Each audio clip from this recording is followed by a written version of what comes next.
Okay. All right. Greetings, everyone, from CPLA HQ. Welcome to Saber Academy. Warnock joining me here. We are enjoying the nice weather out here. We've got a good little class set up. Hopefully, we'll get some more people coming in here in just a minute. But so today, we're just going to kind of go over some basic training tips, go into a little bit about body mechanics and how this stuff kind of relates to how you're going to be doing stuff in when you're fighting in free play and stuff like that. So a lot of times when people are starting out, they got a lot of questions on a lot of different types of things. One of them is how to hold the saber, and there's a ton of different opinions out there. It's this question. If you ask it on any forum or whatever, it becomes a big hot topic and everything like that. We're little. I don't know if you'd call us conservative or liberal with it, but pragmatic, yes. But the basic thing about it is when we're holding the saber, we don't really advocate any one particular type of grip. We advocate being able to change it. The one thing that we do stress, though, is that you do not let go of this weapon when you're using it. So if I'm going like this, I'm not letting my fingers open like that. I'm keeping my hand closed. It gives us enough. Now, kind of the mechanics of the hand are kind of important here. So let me try to get a good vantage point here. If you can see here, and try to get it in the light, right? If I'm holding it here, and a lot of people say don't hold it in a hammer grip, but well, you're going to hold things like in a hammer because that's sort of the action. Now look at how I'm kind of going here. As my fingers turn, my grip changes so that I can hold this in different ways, and that's perfectly okay, right? Now when I go around like this, I can open up my hand this much, and I still have my fingers on there, so that if I get into trouble, I just close my hand, and it's there. And actually, as you're going through here like this, that's sort of what you're doing. Okay? Really tempting to do this, because that's kind of what you're doing anyway. But we want to kind of keep it there. We just want to keep a habit of doing this. Now, for those of you watching at home, we haven't been able to get the super chat working very well. We're taking the questions here from the students that are in the class. We're going to kind of focus in on that. If we do get a couple of questions coming through, we will try to answer them, but I can't really promise anything. As I said, I'm having a little problem with that particular feature. Okay. Any hoot. So holding the saber in this hand we just want it to be very changeable. We want it to be very malleable, but we also want it to be very, very firm. All right, so we don't want it real loose or anything able to be pried out. In Wudong sword, one of the manuals talks about how you're putting most of the pressure and effort through your thumb and these two fingers here, like this. That does not mean that you're going to hold it in the sign of the horns like metalhead. Okay, what we're talking about is this.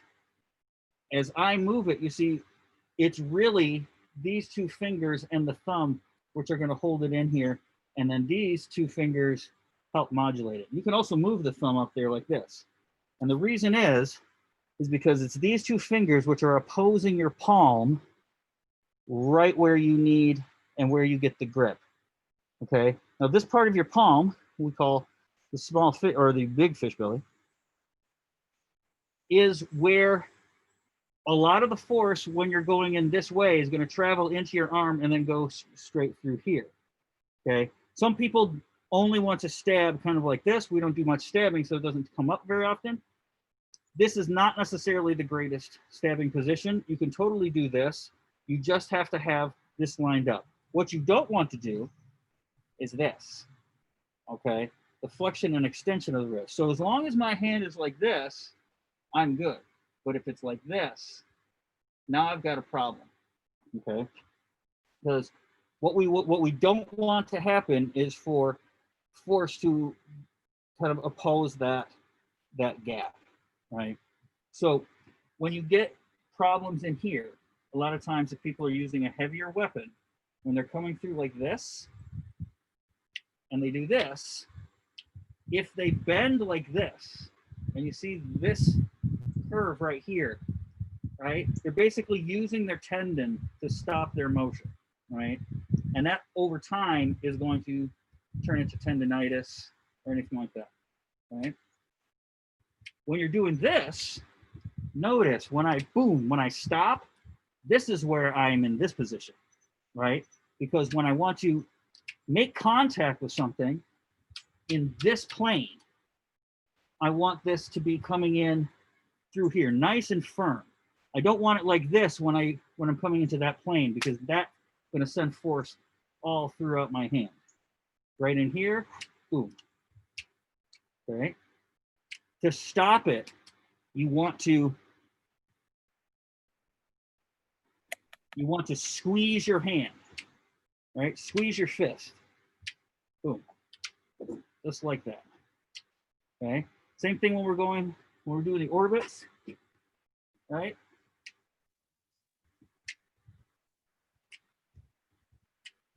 Right? That last bit, squeeze the handle. Okay. Now, normal use, you don't want to sit there and choke up on it like you're strangling something, right? You want it loose here. Now let's talk about two-handed. You're going to take that same kind of idea, where you can see both of them, and we put it here. Do not put your whole hand on the hilt, because if you have it hanging off just a little bit, and hopefully you have like something that's a little lip right there, you're going to use this space, you see, to kind of help maneuver this around. If we're going like this, boom, boom, out like that. Okay. When you are doing two-handed, this hand does very little, right? The power is coming from the rear hand, right? Here, in like that. So when I'm coming around like this, and I grab here, I am pulling with this hand to come through, right? Like that, okay? That's going to give me the control, okay? My front hand is just going to keep everything in line, okay? When you're dealing with weapons that have edges, that's way more important, because if you don't get it like right on the edge, or you don't have your edge alignment set real well, the blade can turn, it won't cut, all kinds of stuff. So, okay, so we've got a question here. Could you speak to the alignment of the ulna and radial bones with the geometry of the blade? Well, so you have two bones in your forearm, right? Your radius and your ulna, okay? Now these bones twist around each other a little bit, okay? So they're kind of like a very complex arch, and they interact with the cuneiform bones in your wrist and hand, okay? The whole point of all of these bones and the shapes that they are is to allow freedom of motion in 3 planes of dimension with the hand. So we can extend, flex, deviate, rotate, right? All of this kind of stuff, okay? So the alignment of the blade to the to the radius is going to be relatively automatic. You can't really deviate from that because your thumb is connected directly to your radius. Okay, so as you see here, come here closer like this. When I turn, that joint turns as well. Now notice this one does not as much. Okay, and that's where that twisting action comes in. Okay, they're a little bit, you know, braided like that. Okay, not terribly. They're not like a helix. They've just got a slight little turn, slight little curve, and that's going to take the force in there. So really, the line we're concerned about as far as your blade, your weapon, and all of this stuff really isn't much this, but it's this. We don't want to see that. Okay, where we have here, it's what we call flexion in the wrist. So if we're here like this, this is what we call flexion like that. Now the reason you don't want that is because when the force comes into the blade, it bends you back, and it will bend your hand back this way. Now even if you're strong enough to take that, again, you're using your passive tissues here in your wrist to produce force and to resist that. That's going to lead to carpal tunnel syndrome, which is, you know, from doing all of this stuff with the fingers while this is under tension, right? Either being sitting on a desk or anything like that. So that's the same kind of thing there, right? So this right here, we don't want to do this. The temptation, the mistake that will be made a lot of times is people will try to push this through by like pushing like this, right? And then what will happen is this, okay? So they'll get kind of like in these positions here. We don't want to really do that. So what you really kind of want to do is as you grip around is just point your knuckle, right? Point your knuckle forward. So as I'm here. So when I'm coming through here like this, I'm going to kind of point my knuckle right towards the line of my attack.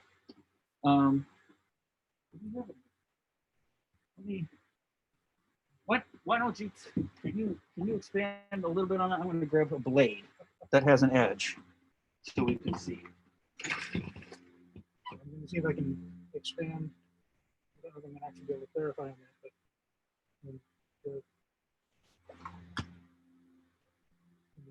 when you slide the blade built into your hand, you've got the alignment from the blade up to your forearm.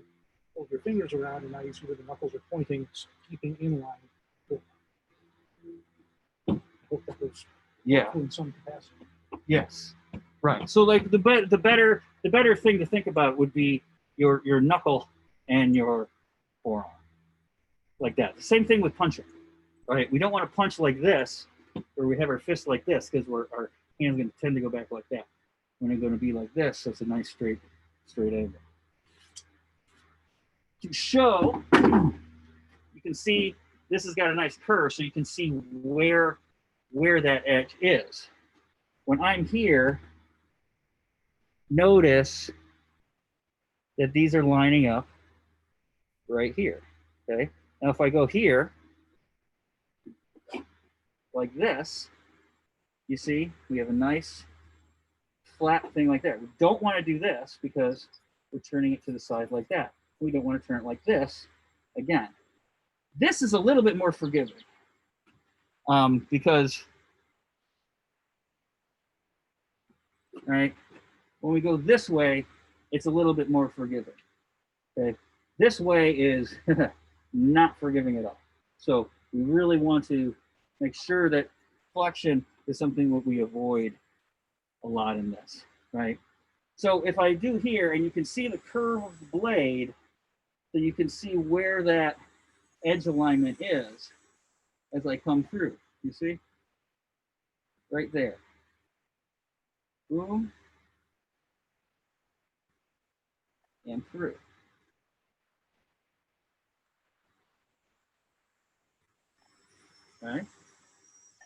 come through here. I extend out. It's already straightforward so that when I come through, I'm here like that. Okay. That is your, that's basically kind of what's going on. Now, why is that important? Well,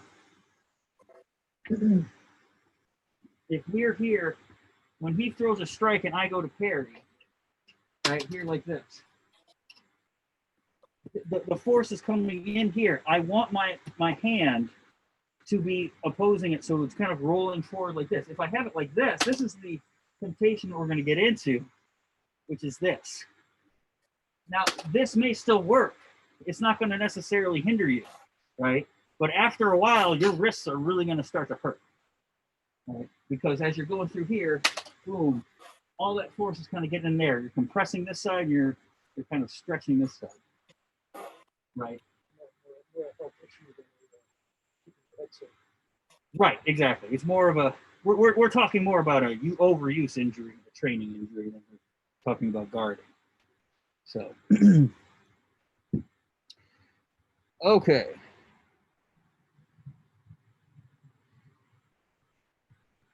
Okay, so inline wrists when using two hands.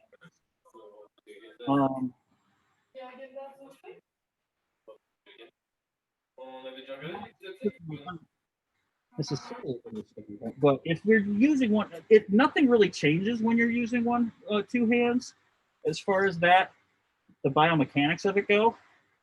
What becomes the biomechanics change is now you're producing with your other hand. This hand doesn't have to do as much, right? This one can just pretty much orient, right? With ours, we don't have to worry about orienting too much, but as I come through here like that, here. Okay. Again, if I'm standing like this, that's fine. I don't want to be like this because now my wrists are flexed, right? I want them to be loose and just come about like that. Now, if I take my gloves off here, you can see a little bit better, okay? This surface right here, okay? Whereas if I do this, now I have a significant bend. That does not mean that you're not doing it. It just means that you're not using that as a starting position, right? We don't want to use that as a place to camp out.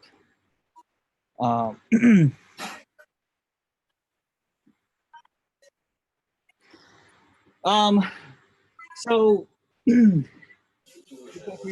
your wrist is rolled out with knuckles in, when your wrist too far out with your knuckles, you stand a chance of being disarmed. Yeah, you do. Anyway, if you're exposing this right here, right, this is your disarm. Okay, anybody can disarm you if they can get your saber to go through that space, right? Because it's just whoop, that's the weak point in your grip. Okay, so anything that does that. If this does that, yeah, sure. I wouldn't be as concerned with disarming as I would about overuse injury, because the overuse injury is going to be a much larger problem going forward. Disarming, yeah, you can definitely get disarmed. They don't happen as often as you know, as all of that. If they are happening a lot with you, if you are getting disarmed a whole lot, really go over what we're talking about here with your grip, because you're probably not holding onto your saber correctly. If you hold on to it too tight, you will be way easier to disarm, right? Here, let's demonstrate that. You can disarm me. So I'm just going to sit here. I'm going to be loose hand first, right? And he's going to try to disarm me. Go to the other side, right? So what he's trying to do is he's trying to hit it, you see, so it pops out of here, right? Now, like I said, I'm loose, right? Now, I'm going to hold it tight.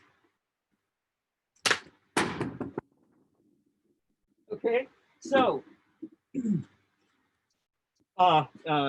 ironically, right, the harder you hold on to this, the easier it is to pop out of your hand.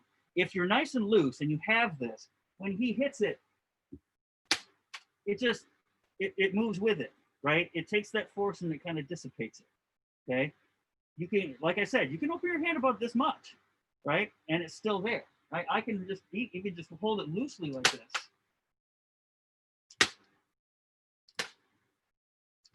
And it's not going to come out, right? What you need is you need a nice rigid base to which to pop that out. So if somebody's holding onto it real tight, ooh, now you're really talking about something that's going to get out. Now, coming to the outside angle, that's the reason we're coming to the inside angle. Disarming from the outside is way more difficult. The reason is because you're not going towards that space. Right? If here's like this, he pretty much has to go all the way around.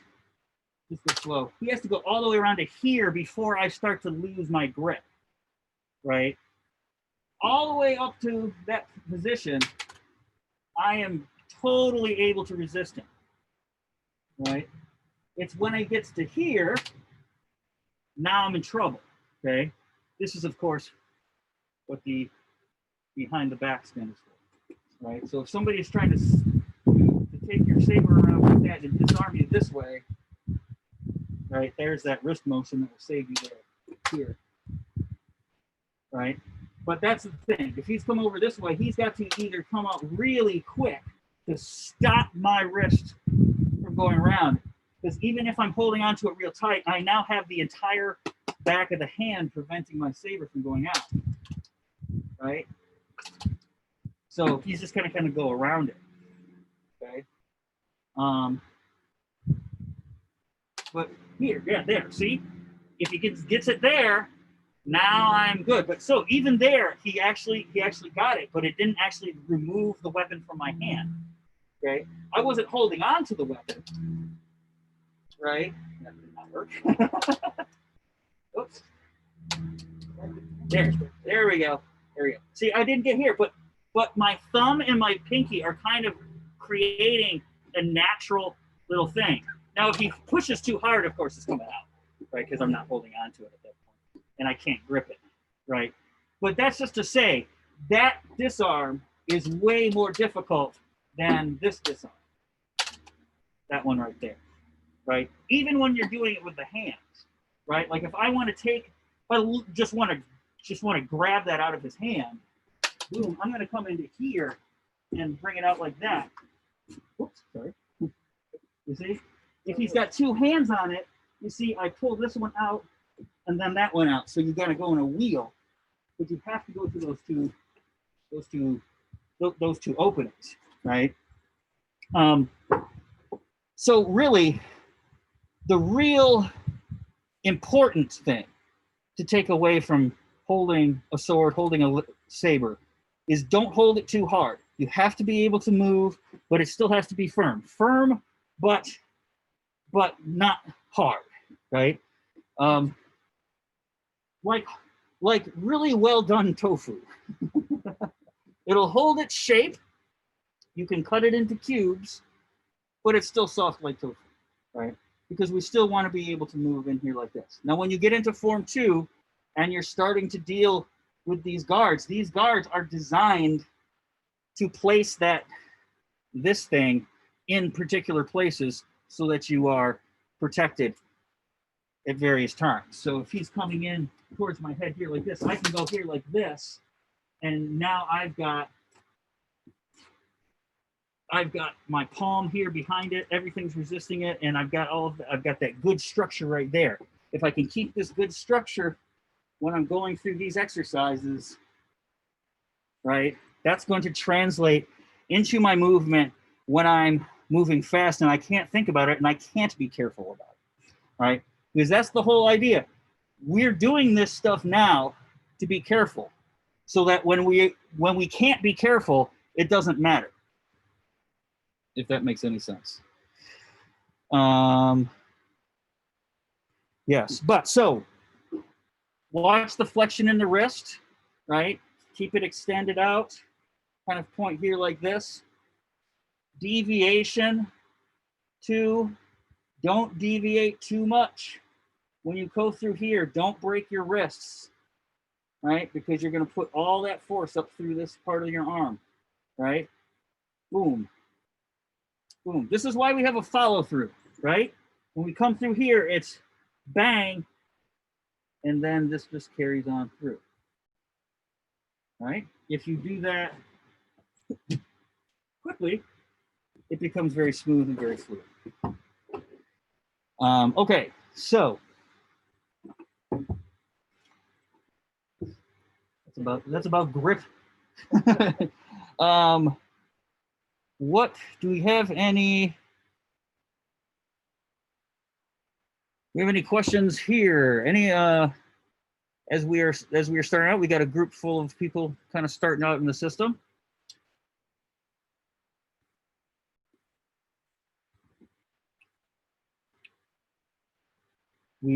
We're opening the floor. Questions? What do you want us to go over here for the next bit? Not the first bit. Hey, okay, here's what we can do. All right. So, then again, it has to do with stabbing. The stabbing is in the form, so we'll go over it. Okay.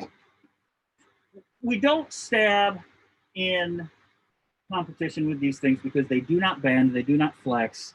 You're pretty much receiving 100% of that force into you, and you can really injure yourself. So we're not going to stab in free play. However, in the forms, we have it a lot. Now, when you do it, especially when you start out, the temptation is going to be to come out like that, right? Believe me, even somebody like me, if I'm not paying attention to it, I'll start to fall back into that thing. What you want to do when you're practicing by yourself is you want to make sure that your sword and your body are arriving at the same time. For that to happen, you need to throw your sword out first, right? So as I'm stabbing, I want to go like that, right? This is going to lead the motion. It's almost like your sword is pulling you into the lunge, right? So as I'm here, and I go up that, like that. All right, what you don't want to happen is this, right? You see, as I stop, and then I thrust that. Okay. Yep. Same thing with the thrust with the with 2 hands. Thrust, out. Okay. Here again, you do want to be careful about raising your hands too high and your tip dip down like this. Wrist position. A lot of people say it's bad for the wrist. It's not necessarily that bad for the wrist, but as we said, this is now kind of pulling against you. This is a good disarm position because look, whoop, just like that. So don't bend the wrist too much. Can you go over the top? Can you? Yes, yes. All of that is possible, right? Not necessarily legal in some rule sets, but it's all possible. Right? What we want to make sure, though, is that we're doing that. When you start out, make it really obvious. Boop. Right? Throw that here, and then go there. And then shorten that here to there. Okay. So there's a good one. Okay. Yes, hand mechanics, the moment of impact. So yes, what do you do with your hands the moment you hit? Yes, squeezing quickly is a good way to do it, right? You don't want to squeeze too hard or too long, but you see, it's like that. Takes some time, right? How fast can you get your hands to open and close like that? right? All together. You try it. Here's a good warm up. Try kind of these. I used to do these as a sign language interpreter. All right, so start with your hands like this. Open, open, open, open, open, open, open, open, open, open, open, open. Then hold them up. Open, close, close, close, close, close, close, close, close, close, close, close, close, close. And then open, close, open, close, open, close, open, close, open, close. Okay. So you can see that ain't easy, right? You have to kind of build that up, right? That kind of springy motion, you want to accentuate through the whole body, right? So that even when doing it, if you're doing a thrust, boom, squeezing at the end, if you're doing that. The other thing about squeezing is it will tend to keep your wrist in a better position, right? Because it's very difficult to squeeze in these positions, right? Yeah, yeah, it kind of hurts.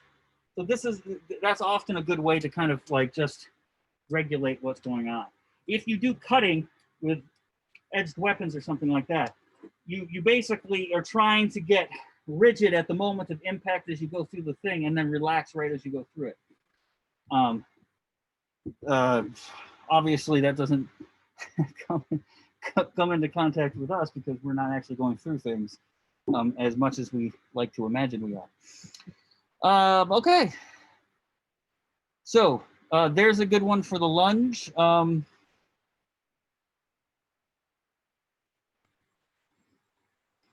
Oh, is cutting part of TPLA? Well, yeah. I mean, everything's a part of it. If you cut, what is the value of cutting practice? Like cutting targets and stuff like that? It really is the edge alignment, learning how to control your weapon.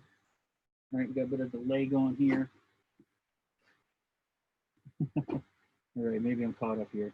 Nope, not yet. I do not know what that looks like, but hopefully it comes through. We are having definite connection problems today. I don't know why.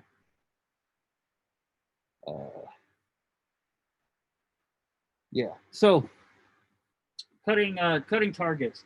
We like pool noodles are fun. They're unforgiving.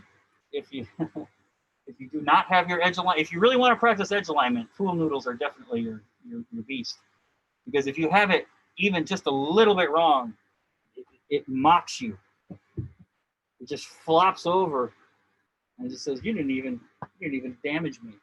So I highly recommend that. I mean, obviously that gets a little, you know, I don't know, you're adding to your local landfill, but oh well.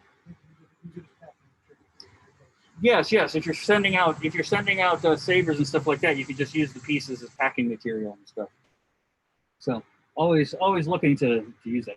But yes, cutting practice is a very valuable thing to do, just because it's very easy to throw and hit with sticks, but it's difficult to throw cuts that are going to actually, do damage.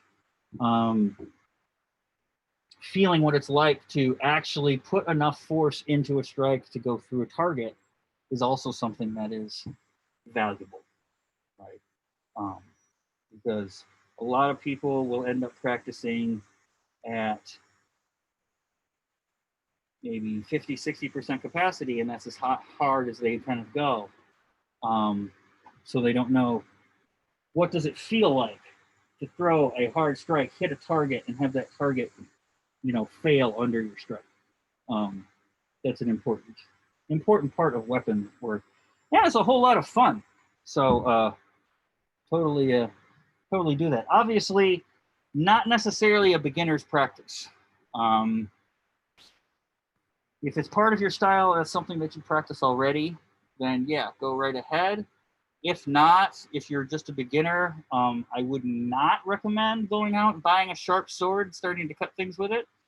I would work on your basic body mechanics, sword handling, and all of that kind of stuff first before deciding that you're gonna go destroy some stuff. That would be some good target for somebody who doesn't have a sword but he wants to cut the blade. It's that sense of impact. You don't have something Yeah, hanging targets are good. You can take any type, like a tennis ball or a hang, like a dog's chew toy or something like that. Hang it from a branch or a raft or something. I think Ben did a class where he talked about pels. If you can make a pel, you can hit that target, right? And again, that's going to really help you. If you're flexing at the wrist, you're going to start to feel it in your wrist, right? Like if you're hitting a target and you've got that impact, it's going to reveal a lot. It's going to reveal the mechanical deficiencies, that we see, because now you're dealing with force, and either that force is going smoothly into the target, or it's not getting stuck in there. Like we say that a lot in Tai Chi, the energy is stuck here. There's nothing mystical about that. All it means is that you have a mechanical deficiency here where there's too much force going into this particular structure, right? Just like when you're opening up a can of pickles or something, right? At first, the jar top does not move, but there is energy going into it. Once that energy reaches a certain threshold, it will pop and it'll open, right? That doesn't mean that before that nothing's happened.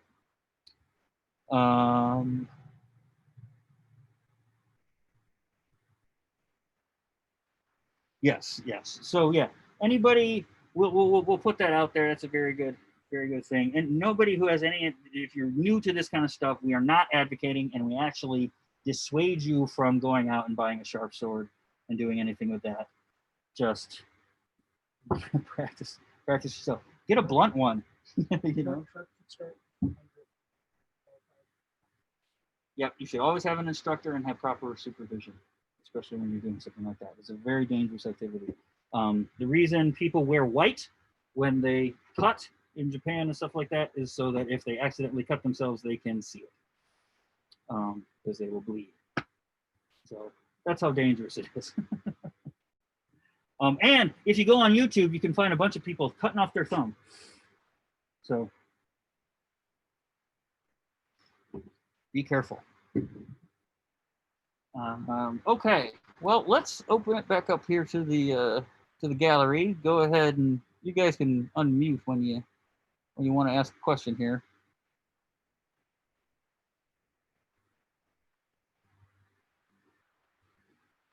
Anybody got anything?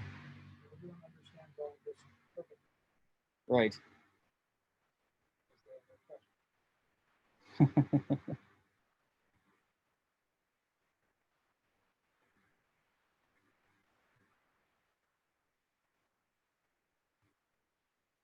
Nothing. Okay. Of course, the dogs are barking. Hey, just real quick, I wanted to say thank you for holding these classes, because even those of us who have gone through the basics, it's always good to come back to them and review. And no matter how many times I come back to Shicho and the basics in there, I always learn something new when I come to your classes. So I want to say thanks for that. Cool. You're welcome. Thanks for coming.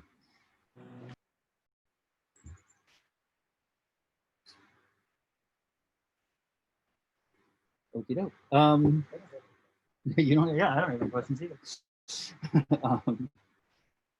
I've asked my questions.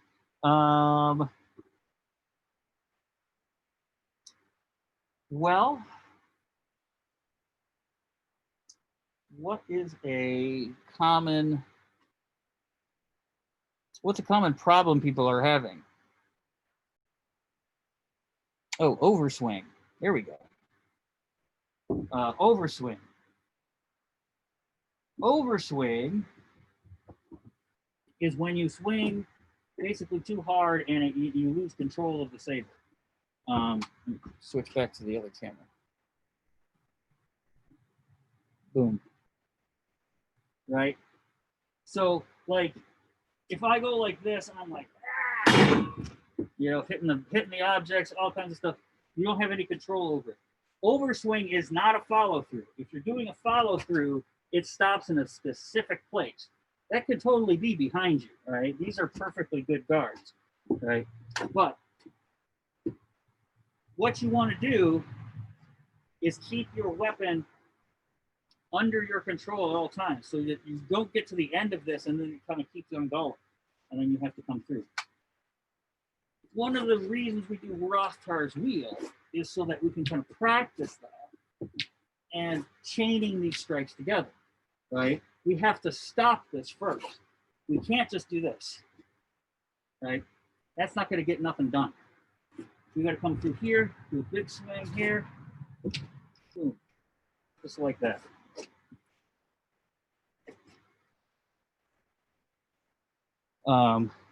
It's something that when you're practicing in cutting, a lot of people like worry about, but doing anything, like if you're doing with one hand, there's lots of saber maneuvers where you cut through like this and then you let it swing back up into a guard, right?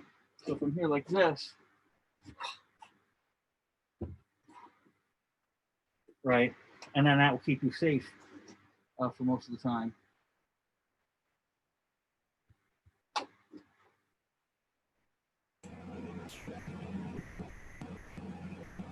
All right. I'll ask a question. Yes. A couple of them, kind of, because doing the whole text thing is kind of hard. Yes. Along the same things you were talking about with overswing, I kind of took that to, and I know this is very nuanced and maybe too technical for this kind of presentation, but I kind of took that to the other thing you were leading to, without saying it directly, is making sure your sword isn't out of the fight box too long. And if you overswing, your blade is way out of the fight box and it becomes too hard to bring it back into play unless you're using the energy of the blade to fly it like a plane, and that's how you're bringing it back into play. I kind of got the impression that's the direction the question was going. Well, yes. So the idea is that when you overswing, you are now open, right? However, I don't find that to be as useful a cue, because there are plenty of times when these positions are used, and I'm right. Like if I'm standing like this, I'm not unready, right? And if I can stop it, it's more of a matter of control. If you're overswinging, you don't have any control at the end of that arc, right? And that's what's going to make it slow for you to get your sword back up to defend, because you have to then overcome the momentum of your own weapon, and then come back. So if you're overswinging too much, boom, like that, it's going to be there. So when we do our follow throughs, boom, like that, right, like that, and as long as you have as long as you have your footwork together, having your weapon kind of out here may be a tactic that people like use, right? If I want to make sure that somebody comes in towards one side, I'm just going to open that side, right? Now I can stand here and I can literally put my weapon here behind me. And if I'm doing this on purpose, I am very confident that I can get to the attack that I want to. Yeah, that was kind of my next question, and you were speaking right into it already, but you made mention to those, like the waki no kamae and the stuff with the blade pointing backwards. Those are very specific strategic choices to create the void, create the space, bait the target, etc. And so that's a deliberate thing, not an accidental thing. Right. It's all a matter of control. If you're doing something and you're doing it on purpose, you can pretty much do anything you want, right? Because you're going to remain in control. It doesn't take you significantly longer to take your blade from this position to this position than this position to this position, right? What will happen is if I'm over here like this and I have to then reverse everything, that's going to take a time. Even that neurological time, the time that it takes for the command to go from your brain to your hand, is time that is lost, especially in a fight, right? Or in a in an exchange. But yeah, so and those, yeah, like we said, these are deliberate positions, right? When I'm going in here, whenever we have the blade back, right, this is going to give us quicker strikes because we don't have to go back, right? So if I'm sitting here like this, I've got a strike all ready to go, boom, right? Even if I, right, and that's where that's gonna make those fluid riposts, right, useful and possible, right? Because I have to have this. I can't bring it back and then bring it forward and expect to be able to combine these two moves. If you're doing like a German longsword, would be like dupletter, right? So where I'm hitting, boom, boom. There's a parry and a strike happening at the same time. You kind of go around that strike, all of that. It's all a matter of control. Stay in control of your weapon, right? We always say this: slow is smooth, smooth is fast. Yes, you do have to eventually move fast, but yeah, it's take it slow first, because if you take it slow, that will build up, and then you'll be able to do them better in the future. All right. Okay, so should we do a little back and forth? Since we kind of got cut off last time, we'll switch the camera here. If you have anything to finish up here, I'm gonna gear up and we'll get out here. I'm not wearing my glasses, so if anybody types anything, I won't be able to read it. But is there anything that anybody wants to see when we step out onto the field? And if so, please tell us what it is. Yes. No? Okay. You just want to see us whack each other? That's the general consensus I'm getting right now. You just want to see two guys hitting each other with sticks. Okay. Getting several thumbs up. They're very enthusiastic for this. We'll get the camera switched over and we will oblige.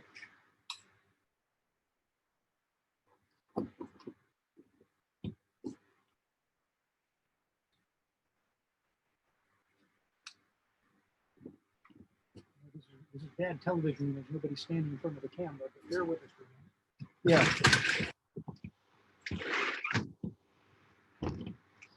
We will. Okay. Hopefully this won't look away again. Whoops. That's wrong. All right, good. Yeah, that's about a little bit like that chair is probably the thing. Put it down a little bit more. We can get a little bit. There you go.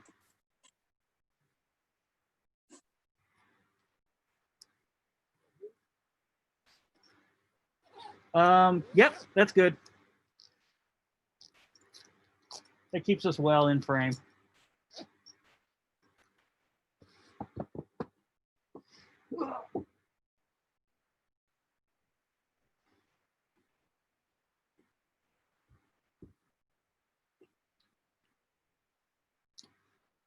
Oh, geez.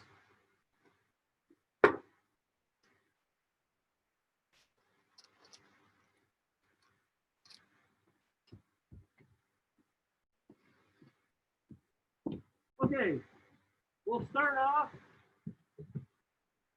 with some ASL, and then we'll finish up with just some regular.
very hot. So that was ASL. So arming, all that kind of stuff. Woo, yeah. Yes, we'll do a couple free here, but we're probably going to gas here pretty soon. So.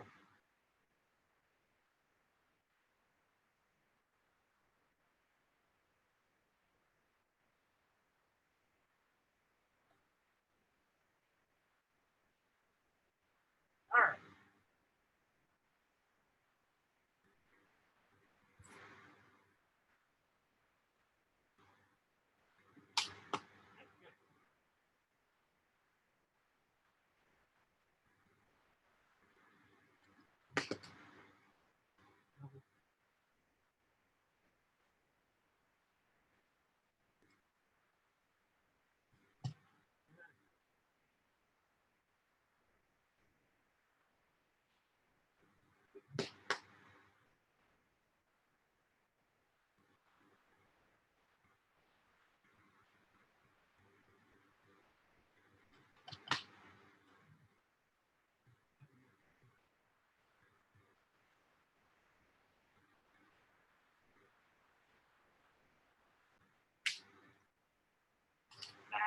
Nice.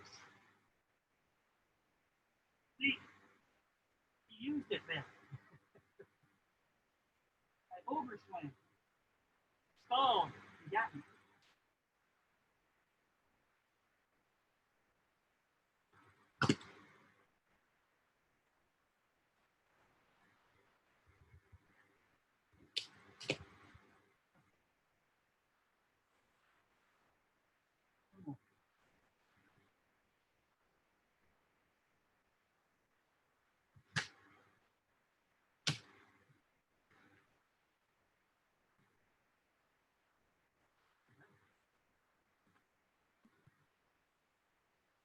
All righty. Woo, boy.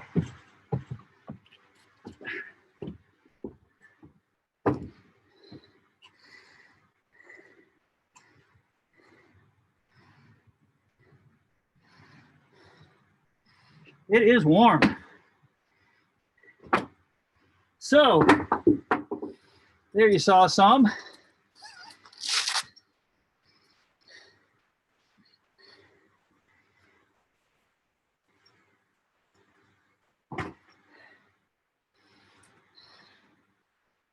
Anybody got any takeaways? I do. I apologize if I'm talking too much, but I like to be engaged. That's how I learn, by going back and forth. I have some questions. Two about Shicho and the way you demonstrate it, and then one about the French rule set. Uh-huh. So on your parries, you know, in the formula videos, the parries look percussive as opposed to deflective. In other words, like you were deliberately rebating your adversary's sword out of the box versus simply blocking. And then the second thing was, and maybe you talked about it once before or not, but in Shicho, the way you've got it, do you guys talk about or address single time attacks? In other words, attacks on a vector where I'm pushing their guard out of the way and attacking at the same time. Uh-huh. And then my third question was on the French rule set, and because you guys are kind of hard to hear when you're away from the camera. Yeah. But can you drift vector? I know with the French you have to arm and chamber, and then before you launch the attack. But after you've launched the attack, can you drift vector? You can feint once. Okay. Right? But a feint in ASL, and if anybody wants to come to the workshop, we're starting our certification workshop. We've got the first one coming up August. You cannot arm the strike. So if I'm here and I go to feint, there's that. That's fine. But I can't arm it again. So I can't come in and go, ha ha, ha ha. Right? Okay. Now there's some controversy on calling it right now But here in America, we're looking at just instituting a kind of like a safe rule in that Okay. when if you switch sides, you do not let your sword go beyond 90 degrees. Okay. You can't go like this, like that, unless it's a rule that is in that is kind of, again, it's in progress. But you can feint Yeah. once, and a feint is basically changing your target without arming again. Okay. Now, as far as the Shicho questions go, all three parries, we have a deflection parry, we have a beat parry, and we have just receiving, right? So these up here are considered our deflection parries, right? It can't, I mean, obviously I can receive it too, right? Boom, like that, that's fine. But generally speaking, that's what we kind of call it there. And then there, again, this could be a beat, boom. It can be a receiving parry, boom, where it's passive, right? And then these, the turning parries, which can either be beat parries. I suppose you could probably deflect these as well, right? So it's all a matter of taking those types of parries and seeing what they do, to the other person's blade. Yeah, that makes sense. With your demonstration, you're basically only showing one sequence, and so I didn't know how much you could cross apply those principles from parry to parry. I should have been more specific. I wasn't really thinking of the roof block parries so much as I was the midline and low line parries. You mean, well, the drop parries of deflection here, right? I was thinking low line front. I mean, the drop parries, obviously, those really can't be percussive. I was thinking low line front versus, you use that action on your low line front, frontal parries versus coming down the center. I didn't know if that was a specific choice or that was intended to be a rebated attack against their line. And I may be thinking too far in the weeds with it, so I apologize if I am. No.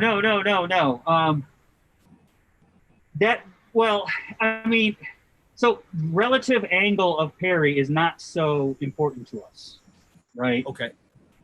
You can do any of these things at any level with any kind of thing. They're more principles in that way. But in our velocities,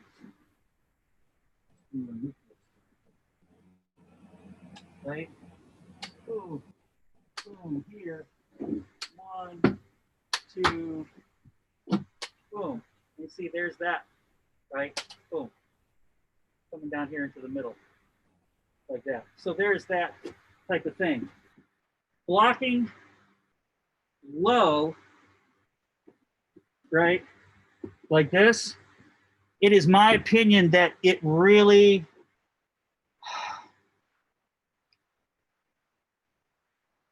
they almost have to be percussive because you don't have enough leverage when your tip is that low and it's so much down below your center. It's very difficult to achieve the core stability, to get that here and still remain active enough to respond, right? To where if he's coming down low, I much prefer going like that and then being able to have some kinetic energy to move into the next move. Whereas if I come in here like this and I just do that, now first of all, he hit me anyway. I have to almost cheat it. Yeah, I mean that's perfect because that kind of goes to the other question of the single time attack. Because just like you were saying, you don't have leverage at the foible at the tip on the low line parry like that. If he pushes his attack, he defeats your guard and hits his target with at the same time, making it a single time attack. Sure. Yeah. And that's one of those things that we go through. One of the main principles of Shicho is the advancement, right? So when you're coming in, I mean, and technically speaking, we don't get to that until we get to fluid riposts, right? But the whole point is to wedge yourself in onto the other guy, right? And obviously that's taken mostly from battlefield tactics and stuff. So Yeah, that makes sense. That's why I was asking about percussive parries, going with that philosophy of bulldozing in. If I'm always clearing the center line because I'm literally knocking their sword out of the center line constantly, that's giving me the battle space to move forward. right. Yep. Cool. All right. So we are here at the end. Do we have anything else to finish up with?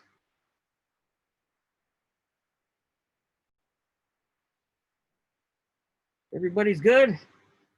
All right. Well, hopefully that gave you some stuff to chew on. And hopefully the free play came out, you know, all right. And you enjoyed it. So there you go. We definitely enjoyed it. It's definitely hot, and we're definitely got our quarantine bodies.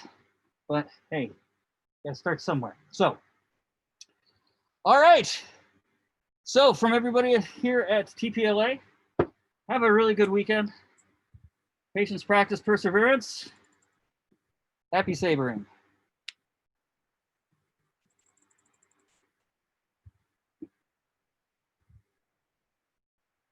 Well, it won't end.